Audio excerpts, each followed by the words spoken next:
Hello and welcome to another edition of Live in the Hive, the only online magazine show dedicated to theatre across Greater Manchester. I'm Michelle Eagleton. A big hello if you're watching on the I Love Manchester Facebook page. That's the iconic city brand dedicated to community and culture. Or maybe you're watching on the Live in the Hive Facebook page. If you are, then a big hello too. We are here every Sunday in the Hive, my garden bar, bringing you the latest theatre news and interviews. So stick with us for the next half an hour. We have got some great guests on the show this evening. Who are they? Well, I tell you what, we've got more than one. First off, we have got the cast of My Fair Lady. Now, they are currently rehearsing for this production at Romley Forum Theatre, which is in the heart of Stockport. They're from NK Theatre Arts.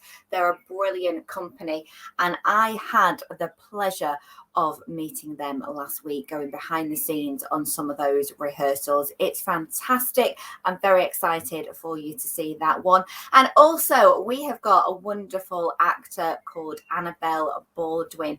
They are going to be joining me a little bit later on to tell us about the RSC's production of Julius Caesar, and that's coming very soon to the Lowry. So it's going to be a great evening, and of course, all we have every week is Greater Manchester Theatre News, and this week is no different. We have got some brilliant announcements and some sneak previews for you, which I know you are going to love. So, are we ready for the show? Let's kickstart it with a brilliant bunch of performers. As I said, they're from NK Theatre Arts. They're based in Stockport in Romley, and they have been working so hard on their latest production. It's a classic musical. It's My Fair Lady, and I got to see them in action. Take a look at this. Every Jew and girl and here is here. Everyone who should be here is here. What a smashing, positively dashing spectacle the Ascot opening day. The society is NK Theatre Arts, and it's been going for many, many years, directed by Kerry Day. And it was actually the society that I first started with in Amdram in 2019. So I did the ensemble as part of Greece in 2019, and then I've kind of come full circle, progressed over the years and managed to get this role, which is amazing, in 2023. So they're a very inclusive society, and we've had a really, really good cast. A few of them new to musical theatre actually, so they've worked super hard. And then you've got the other end of the spectrum with Higgins and Pickering, who've acted for like years and years and years and years. But it's been great to have that variety. I'm playing Henry Higgins, author of Higgins' Universal Alphabet, and he is a dialectician, a grammarian, somebody who actually teaches people how to speak properly. And how he fits into My Fair Lady is he makes a bet with Colonel Pickering to take a common and flower girl from Covent Garden and make her into a duchess or a lady. We're going for a bit of a difference than normal because normally Colonel Pickering is a bit older. Although I've got quite a few lines on my forehead. Yeah, we're playing him a bit younger. He's kind of going a bit more, I would say, channeling the, I'm trying to think of his name now, Hugh Lowry. You know, in kind of Jeeves and Worcester, and like George in Blackadder, so it's a bit more like that type of character. Rain is mainly in the play. The rain is mainly in the play. In Hertford, Hereford and Hampshire, Hurricanes hardly happen. How kind of you to let me come. now once again, where does it rain? On the plain, on the plain. I'm playing Eliza Doolittle, and she's a fantastic character. She's got loads of different sides to her. She starts off as a rough Cockney girl selling flowers on the streets, and then she meets a professor who teaches her how to speak very posh, very well, and basically transforms her into a lady. So So this is one of the ladylike costumes that I'm wearing now, not obviously my own outfit. Yeah, so her second half, she's like very, very prim and proper, speaks very well, and she's a very interesting character because it's set at a time where men were very dominant and it was all about what they thought. But she's quite a feminist character in her own right, so she kind of like bulldozes over all that and really comes into herself by the end of it and stands up to Higgins, Professor Higgins. Well, I've been part of a number of amateur dramatic societies now for the best part of 37 years, on and off. The thing that I like most about it is actually meeting new people and creating a kinship with people that you're on stage with, because there's definitely certain parts that you play that you remember quite fondly, and the people that you played that on stage with. And you build that bond quite quickly, and it's always quite difficult to leave a show behind, not because of the audience or the part itself, but because of the people that you played on stage with. It's been quite a mission to get all the costumes. Eliza's obviously got about 6 changes. So this one is hired, this is from Charades, and I've got like a massive hat to go with this. And then some of the others, I've had friends who've made them for me. So one of them, the Embassy Ball, is my favourite. And Erin Haywood, my friend, she's done costume design at uni, so she designed it and made it, and it's absolutely stunning. She spent ages like designing it, you know, making it right, putting all the details on. I've been involved in Shrek, was the first show that I did coming back from lockdown. Playing Lord Farquaad on my knees. That was interesting. But yeah, I've done like did the Rocking Horror Show that they do every Halloween. I've been involved in done a play too, which we won some awards for, which is really good. And it's a really welcoming society, and that's why I've done so many shows now in such a short period of time with them, because I've really enjoyed it as a group to be involved with. Plus, it's only about 5-10 minutes away from where I live, which is always a bonus as well. The rehearsals so far have been really good fun. I think the 3 of us, with me, Marie and Ian, we've had a really good relationship in rehearsals, and hopefully you'll see that reflected on stage when you come to watch. My favourite part of the show is I've grown accustomed to her face, the bit at the end where he actually realises that he can't do without Eliza, and it takes so many different parts of different numbers that he's done throughout the show, and he moulds it all together. That it's a really interesting and very challenging part of the show. So 3 words that would sum up My Fair Lady would be play with songs. I would say, because it's very much the songs are a big part of it, but it's very much I would say the actual parts with the drama and the comedy are even more so important than I think the songs are in it. So that's what I would characterise it as. I say, play with songs.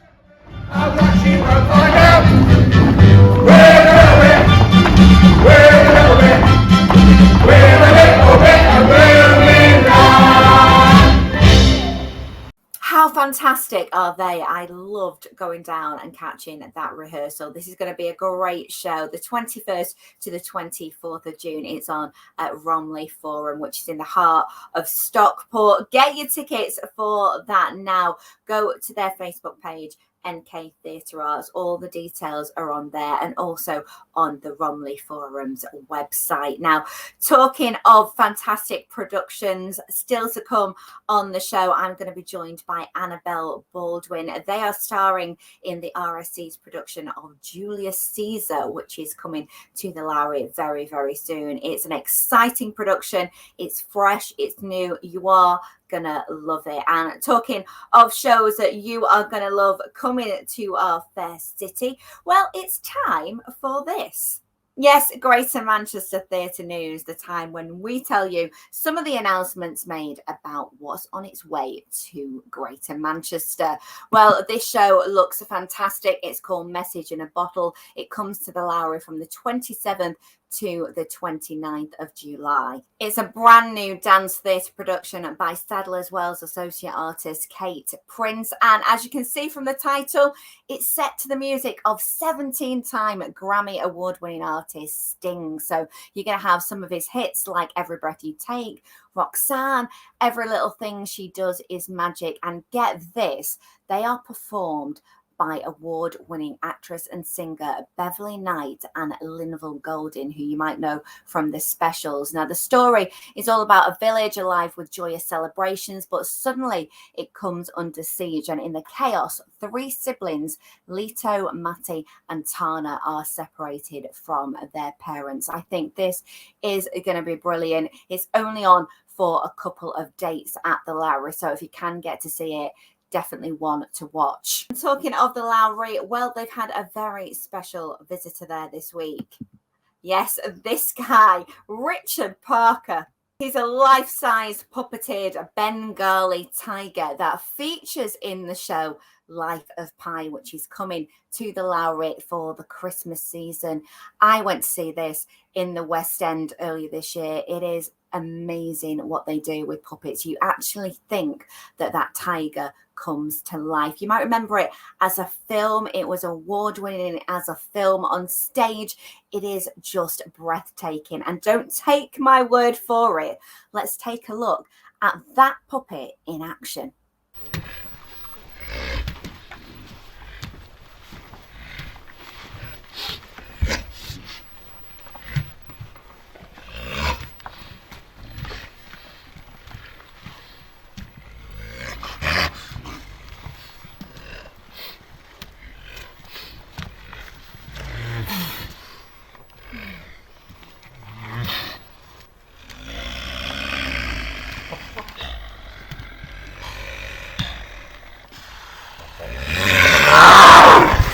I'm not going to lie, that tiger is very scary. Honestly, you do think it's real when you see it in the show. And I am so excited about this coming to the Lowry. It's the first time Life of Pi has toured. It won 3 Tony Awards on Broadway. So it is brilliant. And we've got it here for a month from the 5th of December till the 6th of January next year. Get your tickets. Honestly, do not miss that one.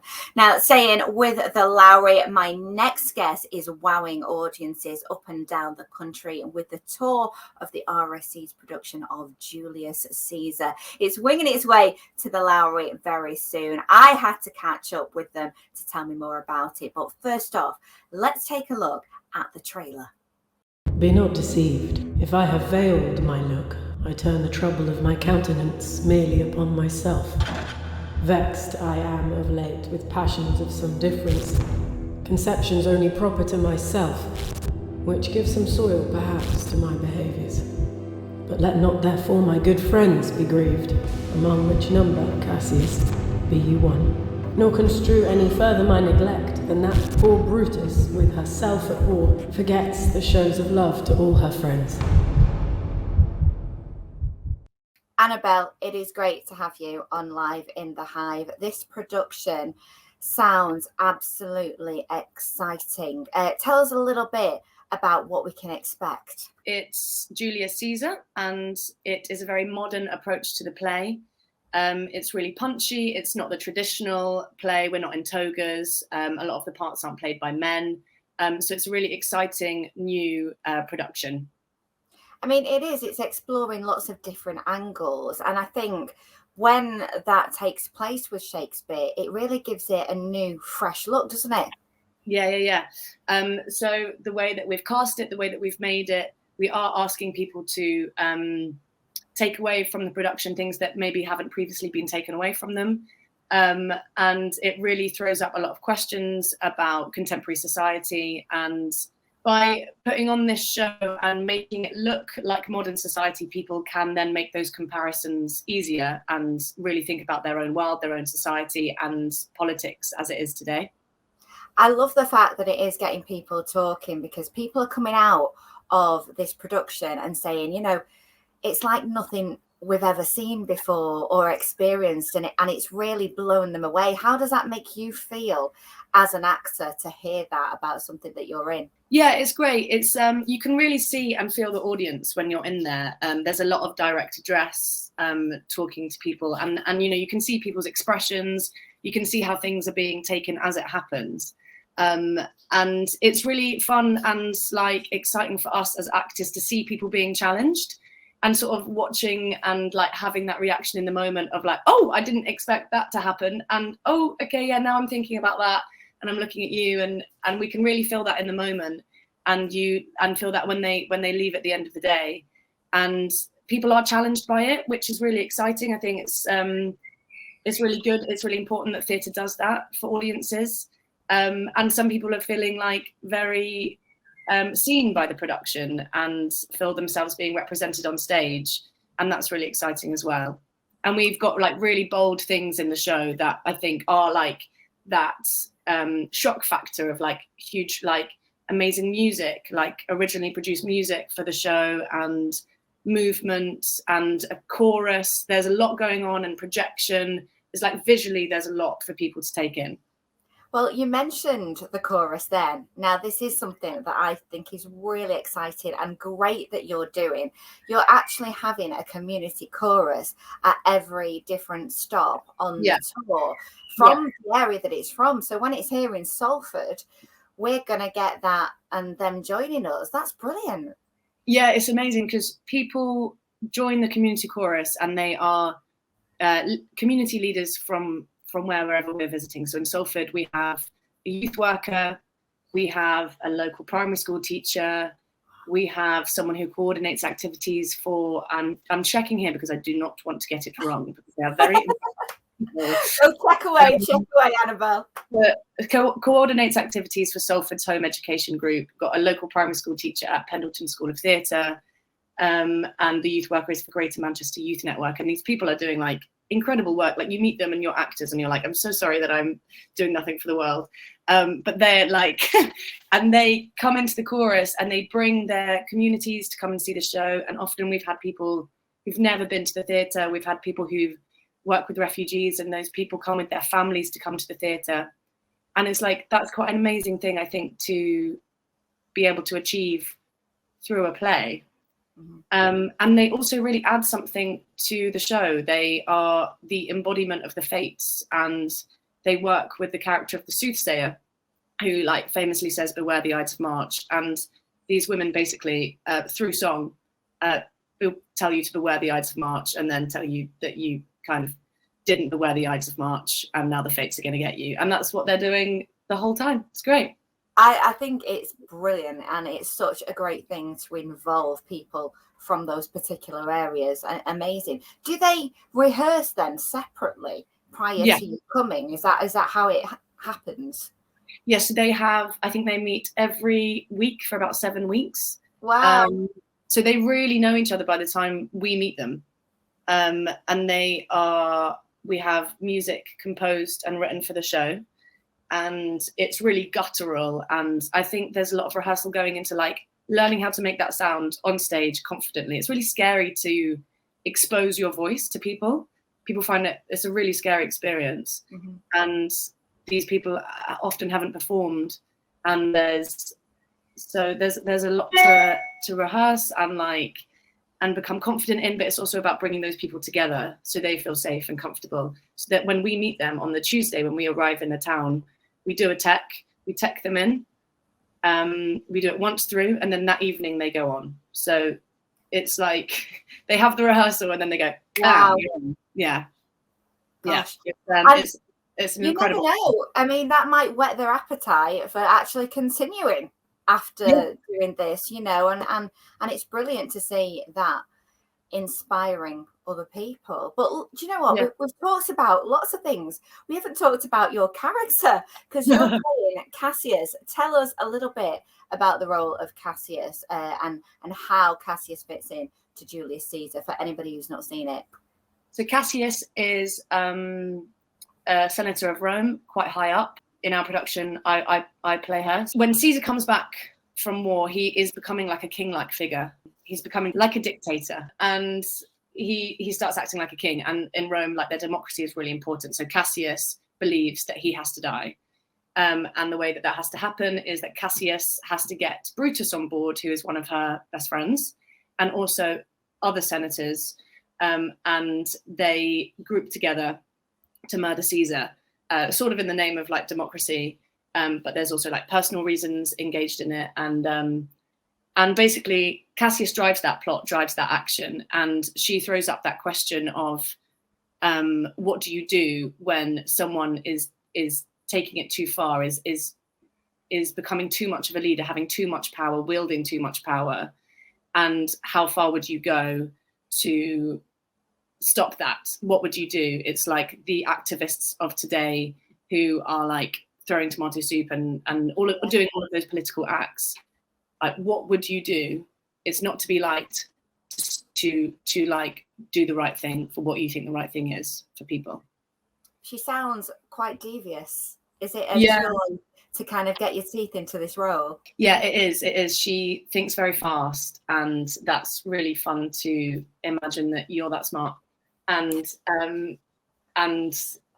like getting people on board, the different tactics that you use to get people on board, to persuade people, to manipulate people. I often come off and I feel like a really bad person. It's like taking the mask off and like, I'm okay. This is not me. We often all come off stage and are like, I'm so sorry I snapped at you. Because we just like hate being mean to each other. Like, I'm so sorry I killed you. Well, if we see you in the bar at the Lowry afterwards, we can approach you. You're not that bad. Yeah. I won't plot to kill you. Oh, Annabel was just fantastic there. I loved talking to them. But let's take a look now at what the audience has to say about Julius Caesar. This will really whet your appetite. I really loved it. I thought it was really fantastic. I mean, stylistically brilliant. You just get caught in these moments where you realise you haven't actually taken a breath yet. I was literally on the edge of my seat. I was just totally blown away by the performance. I thought they just executed it so brilliantly. When the whole cast were on stage, it just felt electric. It was amazing. I love that they did Brutus as a woman, because obviously I'd never thought that they would do that. I really like that. Just to see something that's traditionally played by a male has been beautifully taken on board without any effect or consequence. It is literally like nothing I've ever seen before. I feel like I've come away with something because I've come and seen it, and I would totally recommend going.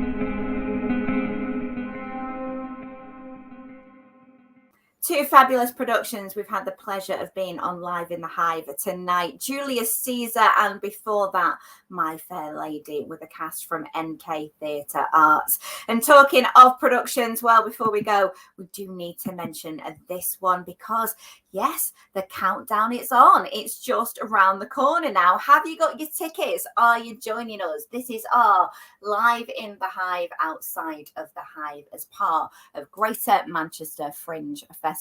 It's called An Audience with Stars of Stage and Screen. It's on Thursday, the 6th of July at Sonata Piano and Lounge Bar. And I've got some great guests joining me. We've got the wonderful Jodie Prenger from the West End. She's currently in Coronation Street. Someone who's been in Coronation Street as well is the next guest, Phil Mealy. You will know him more from Early Doors, though, that cracking BBC comedy show which he co-created with Craig Cash. And then we've got the wonderful actress Michelle Holmes from Emmerdale, Coronation Street, and the brilliant film Rita Sue and Bob too, and giving us some fantastic entertainment, singing us some show tunes is the wonderful Rob Bowden King. He's a good friend of our show, and you will know him from the semi-final of Britain's Got Talent. So what are you waiting for?